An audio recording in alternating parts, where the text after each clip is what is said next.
Dear students, मुझे उम्मीद है कि आप लोगों को मालूम हो गया होगा कि हमारा जो सिलेबस है वो 30% कम कर दिया गया है यूपी बोर्ड के द्वारा। और पहले हाई स्कूल में इंग्लिश में 6 लेसन हुआ करते थे प्रोज में, तो प्रोज में जो 6 लेसन थे उसमें से 2 लेसन कट ऑफ कर दिए गए हैं, और ये दोनों लेसन जो हैं वो लास्ट वाले 2 लेसन हैं। यानी एक जो हमारे कोर्स से निकाला गया है लेसन वो टॉर्च वेरर्स, जो कि 5वां है लेसन। इसके बाद और जो प्रोज में एक और पाठ निकाला गया है our Indian music anecdotes and stories, जो है वो 6ठा लेसन है, वो निकाल दिया गया है कोर्स से। अब खाली हाई स्कूल स्टेज पर प्रोज में 4 लेसन रह गए हैं, उनकी आपको तैयारी करनी है। इसी प्रकार से सप्लीमेंट्री रीडर में 3 लेसन हुआ करते थे, उसमें भी एक जो है वो निकाल दिया गया लास्ट वाला। माई ग्रेटेस्ट ओलंपिक प्राइज जो है सप्लीमेंट्री रीडर से एक पाठ निकाल दिया गया, अब उसमें सिर्फ 2 लेसन बचे हुए हैं।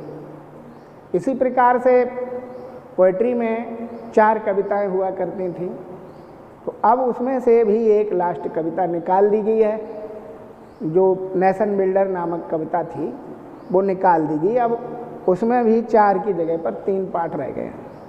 तो इस प्रकार से आपको इतने पाठों का अध्ययन करना है और तैयारी करनी है।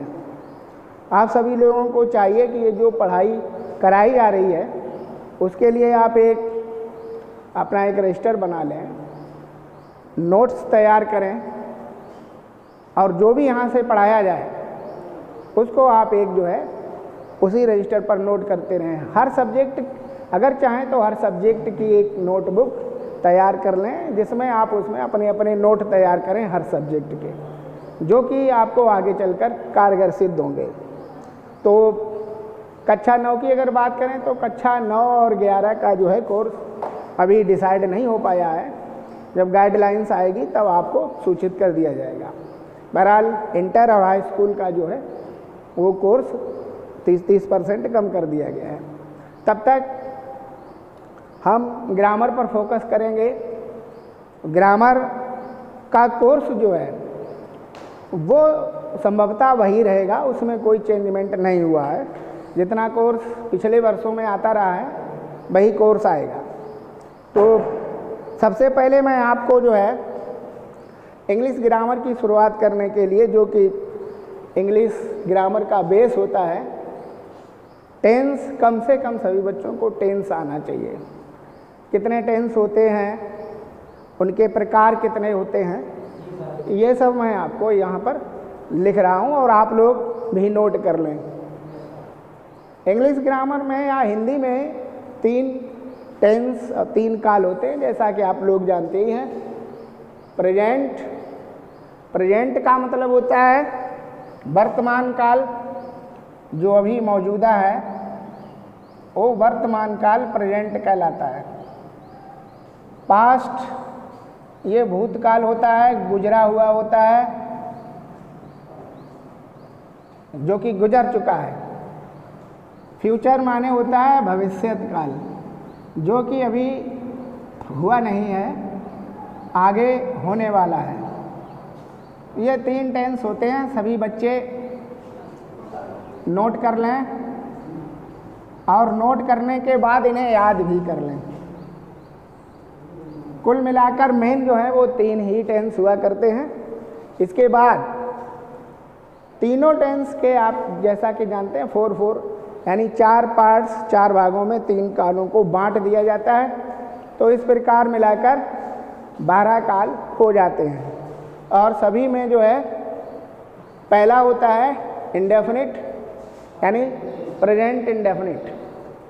दूसरा भाग जो होता है वो कंटिन्यूअस, और तीसरा होता है परफेक्ट, और चौथा होता है परफेक्ट कंटिन्यूअस। यही जो है 4 के चारों 4 हर टेंस में ऐड कर दिए जाते हैं और इस प्रकार से 12 टेंस हो जाते हैं। जैसे प्रेजेंट में है तो प्रेजेंट इंडेफिनिट कह दिया, पास्ट में है तो पास्ट इंडेफिनिट कह दिया। प्रेजेंट कंटिन्यूअस, अगर कंटिन्यूअस में है तो present continuous, past continuous, present perfect, past perfect, present perfect continuous और पास्ट परफेक्ट कंटिन्यूअस। तो इसी प्रकार से 12 टेंस हमारे बनकर तैयार हो जाते हैं। Future indefinite, future continuous, future perfect और फ्यूचर परफेक्ट कंटिन्यूअस। तो ये जो इस प्रकार से 12 टेंस जो हैं 12 टेंस बनकर तैयार हो जाते हैं। तो आप सभी लोग जो है आज ये नोट कर लीजिएगा और आगे हम आपको जो है ओके। तो अभी आपने जो है टेंस का चार्ट देख लिया होगा। अब इसके बाद हम जो है एक एक टेंस का अलग अलग अध्ययन करेंगे और उनके हेल्पिंग वर्ब हैं, उनकी पहचान है, ये देखेंगे। आज जो है ये हम आपको प्रेजेंट इंडेफिनिट, ठीक है, प्रेजेंट इंडेफिनिट का पूरा बताने जा रहे हैं। 4 इसके जो भाग मैंने आपको बताए थे, present indefinite, present continuous, present perfect and present perfect continuous tense.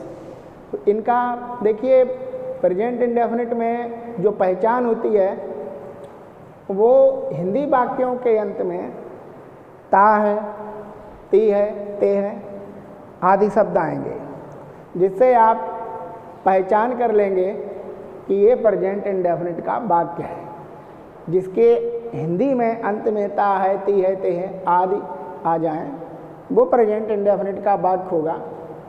और या इंग्लिश में पहचानना है कि प्रेजेंट इंडेफिनिट का टेंस है तो उसमें डू या डज आए होंगे, एस या एस लगा होगा या प्लूरल के साथ फर्स्ट फॉर्म आया होगा। तो इस प्रकार से आप जान लेंगे कि ये प्रेजेंट इंडेफिनिट का वाक्य है। अब इसका जैसे ता है, ती का फॉर एग्जाम्पल हम ले लेते हैं। मान लीजिएगा एक उदाहरण मैं लिखता हूँ, जैसे आप कहें कि मैं अपना पाठ याद करता हूँ, तो ये देखिए ता आ गया है, ये वाला मैं अपना पाठ याद करता हूँ। तो इसमें देखिएगा सीधा सीधा आई, और याद करना की तो आप अंग्रेजी शायद जानते ही होंगे, लर्न और माई लेसन, ये आपका है। और जैसे सीता घर जाती है, ठीक है, बेघर जाते हैं, तो इस प्रकार से ता और ती लास्ट में निकलेगा। और जब इसी को हम निगेटिव में या इंटेरोगेटिव में बोलेंगे तब डू और डज का भी प्रयोग होगा। इसके बाद प्रेजेंट कंटिन्यूअस टेंस, इसमें मैंने आपको लिखाया है कि हिंदी वाक्यों के अंत में रहा है, रही है और रहे हैं आदि शब्द आएंगे। उसमें हेल्पिंग वर्ब इसका एज एम आर है, सिंगुलर के साथ एज, प्लूरल के साथ आर और आई के साथ एम आएगा।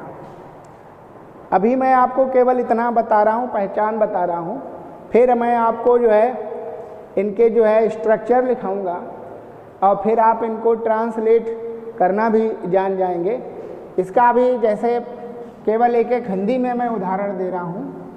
जैसे प्रेजेंट कंटिन्यूअस में रहा है निकलता है ना, तो कोई भी एक सेंटेंस लिख दीजिएगा उदाहरण के लिए। मान लीजिएगा इसी को लिख दीजिएगा, मैं अपना पाठ याद कर रहा हूँ। वो रहा है तो उसमें प्रेजेंट कंटिन्यूअस में पहुँच गया।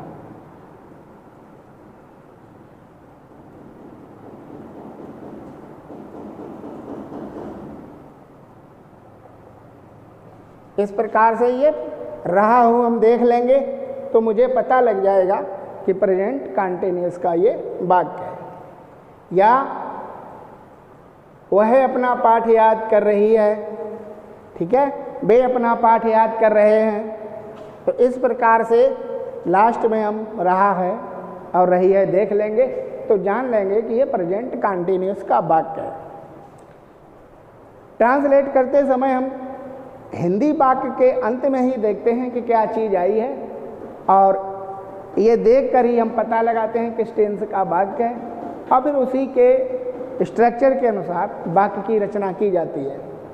इसी प्रकार से प्रेजेंट परफेक्ट टेंस में किसी भी काम का समाप्त होना पाया जाता है, कोई भी काम पूरा हो चुका होता है, इसीलिए उसके हिंदी वाक्यों के अंत में चुका है, चुकी है या आदि शब्द आते हैं। लिया है, दिया है, ये भी आ जाते हैं। तो इनका हेल्पिंग वर्ब हैज और हैव होता है और जब हम इनका स्ट्रक्चर बताएंगे तब आपको ये भी बताएंगे कि हैज और हैव के साथ कौन सी वर्ब की फॉर्म लगती है। अभी आप केवल इतना जान लीजिएगा, केवल टेंस की पहचान जान लीजिएगा। राम घर जा चुका है, ये देखिए चुका है निकल आया है ना, तो ये जो है राम घर जा चुका है, तो ये प्रेजेंट परफेक्ट जान लेंगे हम कि चुका है निकला है, इसीलिए प्रेजेंट परफेक्ट का वाक्य हो गया है। उन्होंने अपने पाठ याद कर लिए हैं या वे अपने पाठ याद कर चुके हैं।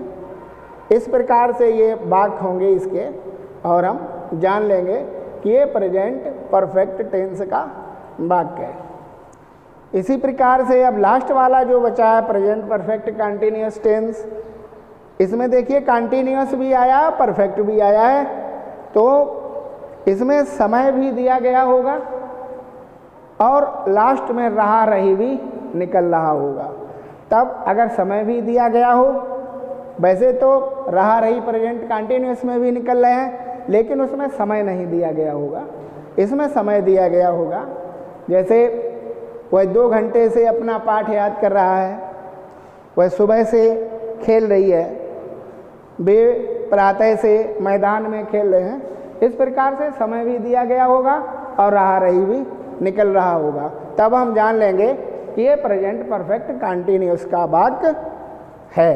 तो इसका एक उदाहरण ले लेते हैं। रहा रही इसमें भी निकला है, लेकिन इसमें जो 2 घंटे ये दिया गया है, ये इसको प्रेजेंट कंटिन्यूअस से ये अलग करेगा और इसका स्ट्रक्चर भी अलग होगा। तो बच्चे 2 घंटे से कक्षा में शोर मचा रहे हैं, तो इसमें रहा रही तो निकलेगा ही, लेकिन समय दिया गया होगा। माताजी प्रातः से रामायण पढ़ रही हैं, या वह जन्म से उत्तर प्रदेश में रह रहा है, ऐसे वाक्य जो हैं वो प्रेजेंट परफेक्ट कंटिन्यूअस टेंस के होते हैं। तो ये आप इतना नोट भी कर लीजिएगा। और फिर आज जो है मैंने आपको प्रेजेंट थोड़ा ओरली समझा दिया है।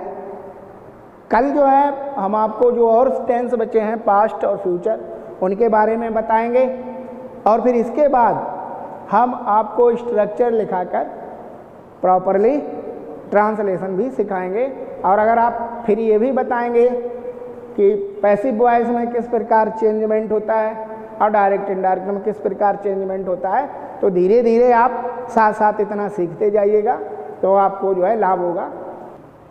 और इसके अतिरिक्त अगर आपको कोई जैसे परेशानी है या समझ में नहीं आ रहा है तो आप अपने सुझाव भेज सकते हैं। आपकी समस्या का जहाँ तक होगा वो निदान किया जाएगा।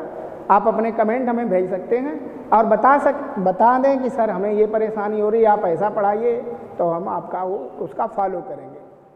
धन्यवाद।